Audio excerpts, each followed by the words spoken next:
शरीरा सबसे दुर्लभ शरीर कौन सा है। ये नहीं पूछा कि सबसे श्रेष्ठ शरीर कौन है। सबसे श्रेष्ठ शरीर होना अलग विषय है और दुर्लभ शरीर होना अलग विषय है।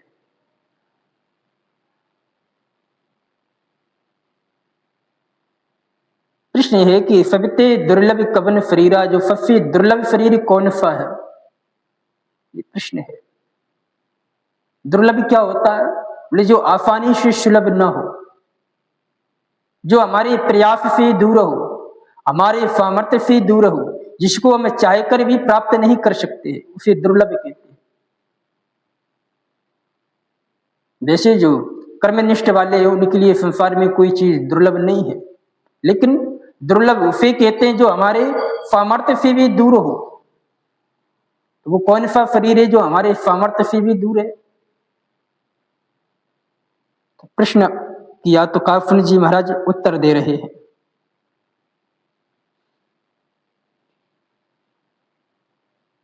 नरतन सम नहीं कब नेहु देही, जीव चराचर जाचत जेही।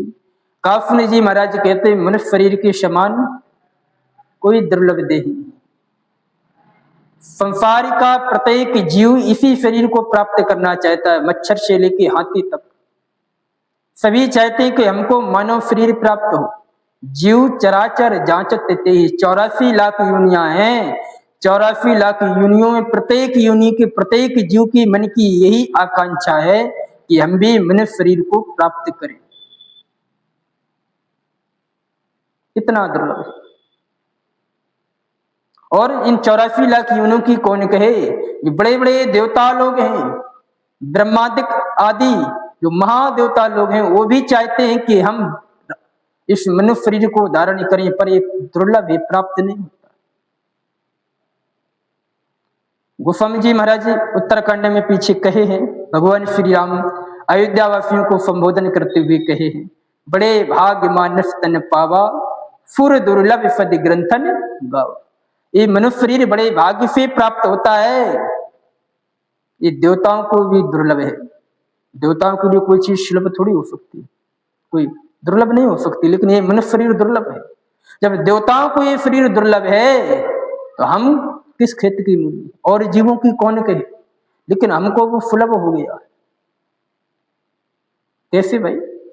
जो देवताओं को भी शरीर दुर्लभ है, जिस जीव को प्राप्त करने के लिए चराचर जीव प्रयासरत है, किसी को प्राप्त ना होकर वो शरीर हम लोगों को प्राप्त हुआ, इसका कारण क्या है? हम ज्यादा सामर्थ्य वाले हैं?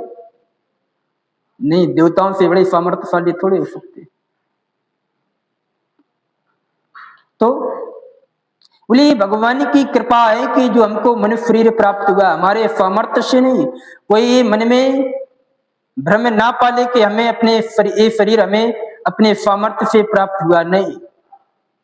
ये मनुष्य शरीर किसी के सामर्थ्य से नहीं, बल्कि भगवान की कृपा से प्राप्त हुआ है।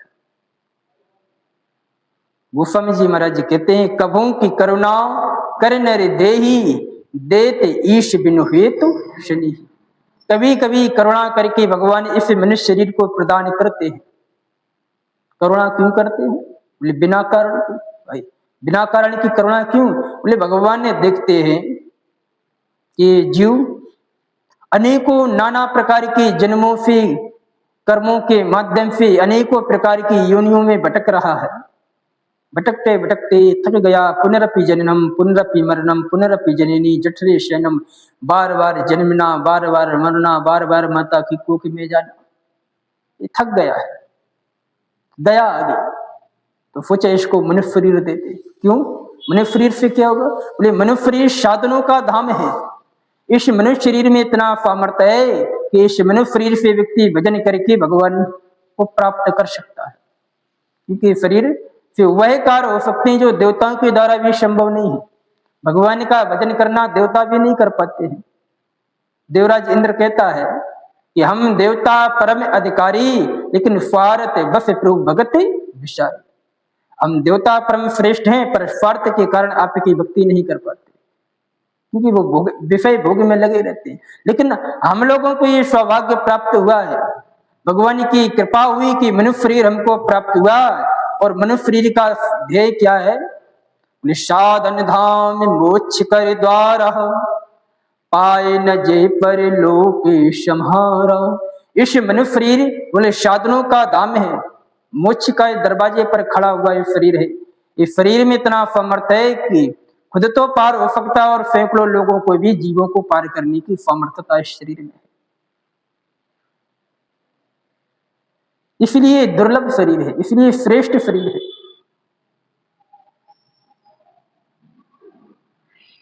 नर तन सम नहीं कबने देही, जीव चराचर जांचत देही। इसलिए काफने जी महाराज कहते हैं कि मनुष्य शरीर के समान कोई श्रेष्ठ शरीर नहीं। सब जीव इसको प्राप्त करना चाहते हैं, क्योंकि ये शरीर कैसा है? बोले नरक स्वर्ग अपवर्ग निशैनी, ज्ञान विराग भगते शुभ देनी। अगर ये शरीर भक्ति को प्राप्त कराने वाला है, भगवान को प्राप्त कराने वाला है शरीर, अन्य शरीरों से सुलभ नहीं है। बंदर को इतना विवेक नहीं है, पशुओं को इतना विवेक नहीं है कि वो भगवान का भजन करे, या और भी चींटी से लेके हाथी तक उनको इतना विवेक नहीं कि वो भजन करे। लेकिन मनुष्य शरीर को विवेक है कि भगवान का भजन ही जीवन में सार्थक है, तो भक्ति भी इस शरीर से कर सकता है, वैराग्य धारण इस शरीर से कर सकता है, ज्ञान को भी प्राप्त कर सकता है, स्वर्ग को भी प्राप्त कर सकता है, वैकुंठ को भी प्राप्त कर सकता है। अरे कुछ नहीं करेगा इस शरीर से तो नरक हो जाएगा। नरक को, स्वर्ग को, वैकुंठ सब जगह ले जाने में शरीर समर्थ है, इसलिए दुर्लभ है। सो तन धरे हरि भजय न जे नर। तो इस शरीर का सबसे श्रेष्ठ उपयोग क्या है? क्या स्वर्ग को प्राप्त करना इस शरीर की सबसे श्रेष्ठतम उपलब्धि है? नहीं। नाना प्रकार की भोग सामग्रियों को एकत्रित करना क्या ये शरीर की उपलब्धि है? बोले नहीं। नाना प्रकार के भोगों को, संसार में बड़े से बड़े पद को ग्रहण करने, क्या ये शरीर की यही उपलब्धि? बोले ये भी नहीं। तो आखिर इस शरीर की उपलब्धि क्या है जिससे शरीर की सार्थकता हो सके? हर चीज की एक अपनी क्षमता होती है, अपनी एक गरिमा होती है। तो इस मनुष्य शरीर का जो इतना कीमती मनुष्य शरीर है, तो इसका सबसे बड़ा श्रेष्ठ लाभ क्या है? इस शरीर का सबसे श्रेष्ठ लाभ है भगवान का भजन और भगवान की प्राप्ति। क्योंकि शरीर किस लिए मिला है? निषादन धाम मोक्ष कर द्वारा, पाए न जेहि परलोक सम्हारा। ये मनुष्य शरीर हमें संसारिक भोगों को एकत्रित करके जीवन को यापन करने के लिए नहीं मिला। ये तो पशु पक्षी भी करते हैं, वो भी अपने जीवन का गुजारा करते हैं, वो भी, उनके भी पत्नी होती है, पति होते हैं, उनके भी बाल बच्चे होते हैं, अपना सब गुजारा अपने अपने कर्मों के अनुसार सब करते हैं। क्या हम पशु के समान है? नहीं। हम विवेकवान हैं, हम वैराग्यवान हैं, हम ज्ञानवान हैं, हम भक्तिवान हैं। हमें समझते हैं कि भगवान के भजन से हमारा कल्याण संभव है, तो फिर हम भजन क्यों नहीं करते? मनुष्य शरीर का तो सबसे बड़ा ध्येय यही है, सो तन धारे हरि भजय न जय नर, होए विषयरत मंद मंद तर। काव्य उपनिषद जी महाराज कहते कि मनुष्य शरीर को धारण करके जो भगवान का भजन नहीं करते वो कौन है? बोले मंद मंद तर। वो मंद से भी नीचे मंद है। कौन? बोले जो इस शरीर को धारण करके भी भगवान का भजन नहीं करते। तो वो अपने साथ क्या कर रहे? बोले वो अपने साथ धोखा कर रहे। रे कांच किरत बदले तेले ही, करते डार परश मनि देही। ये शरीर बोले पारसमणि के समान समर्थवान है शरीर। इस शरीर की समर्थता क्या है? बोले पारसमणि। पारसमणि की महिमा क्या है? बोले कितना भी लोहा हो, पारसमणि की स्पर्श से सोना बना देता। ये सामर्थ्य पारसमणि में। और इस देह रूपी पारसमणि के बदले से हम क्या ले रहे हैं? संसारिक धन, संसारिक वैभव, संसारिक भोग पदार्थ, संसार की पद प्रतिष्ठा। इस शरीर की एक एक श्वास के बदले हम क्या प्राप्त कर रहे हैं?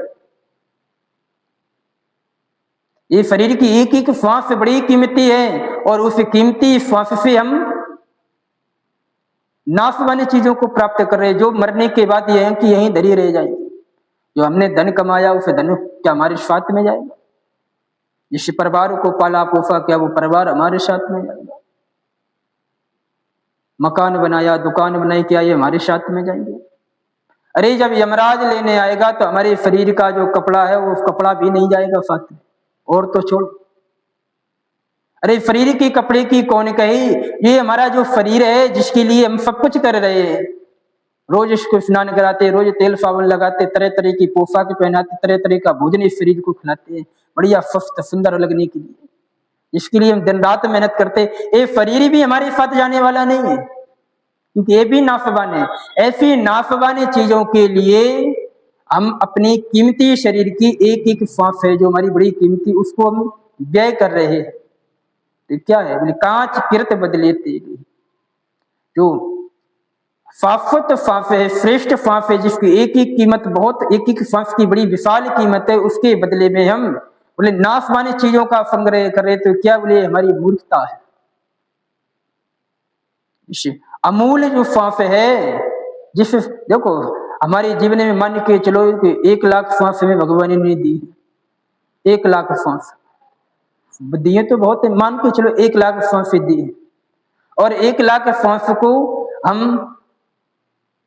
90,000 सांसों को खर्च कर दें, इसमें बोले करोड़ों रुपया कमाने में, ठीक है, 10,000 सांस हमें लास्ट में बची। अब सोचें कि सांस को खरीद लें, कैसे खरीदोगे, हमारे पास बोले करोड़ों रुपए, तो करोड़ों रुपए खर्च कर दोगे, पर 1 सेकंड की सांस, हम 1 सांस को नहीं खरीद सकते करोड़ों रुपए खर्च करके। अब बताओ, जिन करोड़ों रुपयों को कमाने के लिए हमने 90,000 सांसों को खर्च किया, और उन करोड़ों रुपए से हम 1 मिनट की सांस नहीं खरीद सकते, 1 मिनट नहीं कर सकते। अब क्या है, ये दुकानदारी कैसी है, व्रत की दुकानदारी है, ये क्या है, बोले ये मूर्ख है, ये हमारी मूर्खता है कि ऐसी चीजें को खरीदने के लिए हमने इतना धन खर्च कर दिया, पर जब जरूरत में सोचा कि इस चीज को हम बेचकर अपना जीवन यापन कर ले, तो पता लगा कि उसकी रेट ही कम है। तो कांच कृत बदलेते लेही करते डार परश मनी देही, ये हमारा शरीर बोले पारस बड़ी के समान है, लेकिन हम कौड़ियों के दाम में इसको खर्च करते चले जा रहे हैं। तो क्या करें, बोले भगवान का भजन करें। भगवान कहते हैं कि मनुष्य शरीर को प्राप्त करके जो भव सागर से पार नहीं जाता है, तो बोले जो न तरे भव सागर नर समाज सिपाही, सो निंदित मंदमते आत्मा हन गति जाए। जो मनुष्य शरीर को प्राप्त करके भी भगवान का भजन करके भव सागर से पार नहीं होता है, तो वो बोले आत्मा हन गति को प्राप्त होता है। क्या करे, भजन करे। भजन क्या है, हर शास्त्र कहते, हर महात्मा कहते, हर ग्रंथ कहते, वेद पुराण शास्त्र कहते कि भगवान का भजन करो। क्यों, बोले भगवान का भजन ही संसार का सार तत्व है। निज अनुभव अब कहूं खगेशा मिटे न जीवन के, राम भजन बिन सुनो खगेशा मिटे न जीवन केर कलेशा। भगवान के भजन के बिना जीवन का कष्ट मिटने वाला नहीं है। तो भजन क्या है, भजन है भगवान का स्वरूप समझकर सारे संसार की सेवा और भगवान का चिंतन करना, भगवान के आश्रय रहकर भगवान का रूप सारा संसार है ऐसा समझकर संसार की सेवा और भगवान के नाम का स्मरण करना ही भजन है। इसको श्री जगतगुरु रामानंदाचार्य भगवान अपने शब्दों में कहते हैं, राम नाम और साधु सेवा श्री गुरु रामानंद। भगवान के नाम का जाप, भगवान के नाम का संकीर्तन करते हुए बोले साधुओं की सेवा, साधु सेवा अर्थात जीव मात्र की सेवा, जीव मात्र की भगवान का रूप समझकर सेवा करते हुए भगवान का नाम जाप करना ही भजन है। और कोई भजन की कोई यही एक सीमा नहीं, और भी व्याख्या है। कोई भजन का, भगवान का भजन कोई सीमित थोड़ी है कि केवल माला लेकर भजन करना ये भजन नहीं। भजन का बहुत विस्तार है। जैसे भगवान अनंत है वैसी भगवान का आराधना भी अनंत है, बहुत विशाल आराधना है भगवान की। भगवान की आराधना समझकर कुछ भी करो सब भजन है। समाज की सेवा क्यों कर रहे, बोले समाज भगवान का रूप है इसलिए समाज की सेवा कर, बस भावना ये कार्य वही है जो हम कर रहे हैं, वही उसी को हम भगवान की समझ कर करने लगे, वही आराधना बन जाती रैदास जी महाराज चमड़े के जूता बनाते थे। क्या ये भजन है? बोले हाँ वो भजन है। क्यों? बोले वो चमड़े के जूता बनाते थे, किस लिए? बोले परिवार के पालन करने के लिए, और उसी से जूता, एक जोड़ी जूता रोज किसी न किसी को, गरीब को, साधु को, संत को पहना देते थे। वही भजन बने। नाना प्रकार के भक्तों के चरित्र जो भक्तमाले में आते हैं, वे सब माला लेकर बैठे थोड़ी रहते थे। उन्होंने अपनी प्रत्येक क्रिया को, प्रत्येक कर्म को भगवान से जोड़ दिया। सुबह से लेकर शाम तक जो भी करते सब भगवान के लिए करते, मन में भावना रखते कि हम भगवान के हैं, और जो भी हमारे कर्तव्य हैं सब भगवान के हैं, हम तो केवल उनका कार्य कर रहे हैं। जब ऐसी भावना करके हम कर्तव्यों को करेंगे ईमानदारी से, तो वही भगवान की भक्ति बन जाए। यही वचन है। तो गरुड़ जी महाराज का जो पहला प्रश्न है कि